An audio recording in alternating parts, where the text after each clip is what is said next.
So for what is essentially, as long as I can remember, my biggest fear has been being forgotten. Over death, over anything, being forgotten is my biggest fear. This is second only to heights. I get really scared when I'm around heights. And I guess it's before heights, because I'm not really, like, I can be sitting on the ground being scared of being forgotten, but I'm only scared of heights when I'm up in the sky. I think that it's interesting to think about our fears because they're so unique, and I wonder, there are very few things that aren't nonsensical fears, right? Like, the fear of being forgotten, I'll be gone. The fear of being dead, I'll be dead. Heights seems legit. Heights, I'll give it. But, like, I'm so scared of spiders. Like, it's like, you don't encounter that many spiders, right? So many fears are so out there, and they seem to come from nowhere. And I think that's why they're so interesting to think about. My biggest fear has always been being forgotten, as I said, as long as I can remember. But I don't know where this comes from. I don't know if I'm scared of being forgotten after I die, or if I'm scared of being forgotten right now. I just know that that's something that motivates a lot of how I act. They say that a lot of how we act is motivated off our fears, and I don't know if I agree with that, because, like, that just doesn't seem right to me. I think my fears more come from how I act than anything else. I don't know. I think it's interesting, too, because, like, there's this very common want to psychoanalyze our own fears, right? Like, it's a very Freudian process that people still take around fears. Oh, you're scared of being forgotten? You must have some memory as a child where you were forgotten by your friends and they're on the playground, and that's affected everything you've ever done. And I think it's interesting because I don't know if I have anything like that. Like, I genuinely, it's a real possibility. I mean, I'm not going to sit here and be like, no, I was Mr. Popular when I was a kid. That never happened. But, I mean, like, as much as it could have happened, I don't remember any specific time. I don't remember any specific day when something like that occurred. I just know this has always been a fear of mine. And I actually think that since it's been a fear, that's led to nothing like that ever occurring. So maybe we do act based off of our fears. I think, though, I want to talk about more so not fears and what comes from them, but the limits of being introspective, right? If you guys can't tell, 205 episodes in now, this is something I almost, dare I say, pride myself on. I really like to try and think my way through myself, past myself, what am I thinking right now, be self-aware. I think there's a mechanism of this that's definitely almost protective, you know what I mean? Like, oh, if I'm self-aware of myself, things will hurt less. Like, it's almost a shield between myself and sort of criticism. I've never gotten a hate comment that I didn't agree with, though I should probably not say that. But I think there's also just a part of me that does have a compulsion to be very introspective, right? I think, though, too, that it's important to recognize that we can't figure out everything about ourselves, right? Like, I guess this is why therapy exists, right? Because you want to know, like, I can't think my way through something I just genuinely don't know. Like, trying to think of where my fear comes from, of being forgotten, almost feels to me like trying to theorize about string theory. I don't know anything about string theory. I know that there are strings involved in it. I think there's something about vibrations, if that episode of The Flash from 2014 was correct. But I don't know anything else. And that's how it feels, right? It feels like I'm genuinely just making things up, trying to grasp at some sort of straw and some sort of explanation. I think this is why so often it leads to a psychoanalytical conclusion, right? Where, like, we want to have a conclusion over no conclusion, so we end up with that conclusion being way too reductive, you know? Very, like, Freudian, of, like, you are scared of being forgotten, you were left on the playground as a kid, right? Maybe that's true, you know what I mean? Again, that very well could have happened to me, that very well could be where this fear of mine comes from. However, I don't remember it, and if it is true, I don't think that that's the whole story, because I just don't think that makes sense of being the whole story. I think it's okay to understand that maybe we have fears that come from nowhere or come from a multitude of places, and they will guide how we act beyond that. Because I think when you reduce things, this is a big thing I feel like we do that is damaging, right? We want to figure things out, so we simplify them, we put them into categories, and we don't let things be as human as they need to be.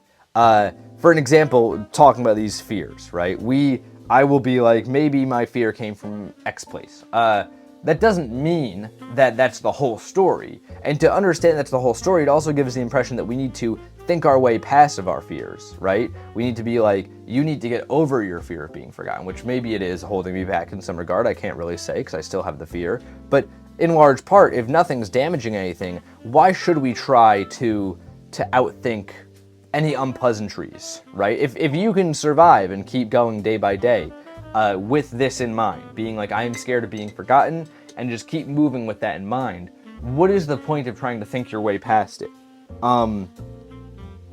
I think that, like, we have this thing where we want to chase perfection to the point where we forget that, like, the most perfect things are deeply human, right? When you look at anyone and you're like, they're a perfect person, they're not actually, like, they're not flawless. The flawless people are the ones that give you uncanny valley. They're weird, right? You don't want to be flawless. You want to be comfortable. And that's perfection in a way for humans, right? And I think what we do when we try and take our fears, we try and put them in these boxes, and we try to be like these are the categories, these are how simplified things are, you know, great for science, great for medicine, and if they can help cure diseases, I'm all for it. But when it comes to being introspective, when it comes to thinking your way through your own daily life and trying to come up with answers for the ills that you go through, I just think it's not a good idea. Because I think that you need to understand that the things you go through are more complicated. And it's just as much as your fears might influence your decisions might also influence your fears, right? I'm also very scared of falling behind, right? Like, that's one of my big things is, like, I am scared of, like, not doing enough one day, and then I fall behind in my work, not even just in Paint&Talk, but in literally everything I do. And then I end up with, you know, I don't even know. It's never happened. Because the thing that quells that fear is not falling behind, right? Like, I just do more work because of that fear, right? And in a sense, that's that fear motivating the action, but then it's a cycle. The action motivates the fear, right? And it helps it go away. Is that a negative thing or is that a positive thing? I don't think it's either. I think it's just a thing, to be honest. I think that to try and be like, this is good or bad is also the wrong thing to do, because I don't think that's how morality works. I need to pause real quick. This is a side tangent. I really like this. I'm going to color this in because I'm annoying, but, like, I really like the look of having one be hollow, especially this black one, because the black is so uninteresting when it's fully colored. I think this adds so much to this painting, but it's already not perfect because of this dumb drip here, so I'm just going to go all the way and let it be not perfect, and maybe I'll get them next time. Anyways, I think another thing that we do that's wrong is we try and take things like our fears or like our mindsets, like our mental states, and try and be like, this is all good or all bad, right? This is not me denying mental illness, by the way. I feel like this can very easily be treated as a slippery slope into being like, depression's not real, just grind harder. Like, I think that's so stupid. I think that's dumb. I think if there's actually something that is bothering or that is holding you back in life, I think it's very important to go seek help for that thing, right? However, I think the rest of the things that are not exactly holding you back, maybe slightly inconvenient, maybe something that you beat yourself up over a little bit, because I think as much as, like, mental illness is real, I think it being so real, it being coming to the forefront, has made us actually, like, deeply forget that there are things that, like, you're gonna beat yourself up over and be like, this is dumb, this is annoying, that are just things, you know? And I think that when we try and categorize them now into good, bad, you know, not good for society, bad for society, I think that just is leading to us being more simple people. Like, I feel like everybody just wants you to become more and more simple until they can put you in different boxes and sell you different things. Because, I mean, maybe not the selling part, I feel like that's something that more comes afterwards, but I think everything wants to be simple, especially now in the age of, like, we're in this age where data is becoming, like, the biggest thing on earth, right? And,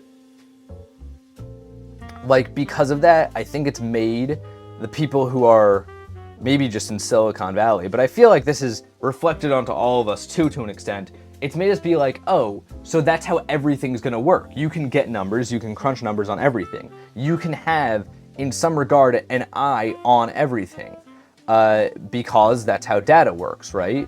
And I think on the one hand, this logically makes sense, right? Okay, I'm able to diagnose what consumer preferences are, and this algorithm's really smart, and it can figure out what I like and sell me things based off of it.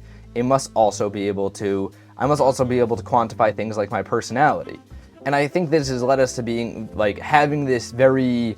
We're starting to treat humans more like computers. And no, we're making the computers be computers so we can be more human, right? And that's why I think that it's important to be introspective, it's important to be self-aware, and even recognize that this whole conversation, maybe, there's an angle in which this is me just trying to run from my own fears, not trying to figure out why there is some legitimate psychoanalytical approach to why I think the way I think, right? Maybe it is deeply damaging to the way I operate on a daily basis. Very real possibility, right? I might discover that in 5 years and look back on this very video as like a naive person. But where I'm sitting right now, I think that sometimes we try to introspect past ourselves, and I don't think that I think that becomes counterproductive.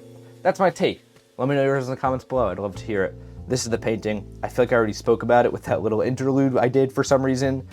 This drip is pissing me off. I don't want to see it anymore.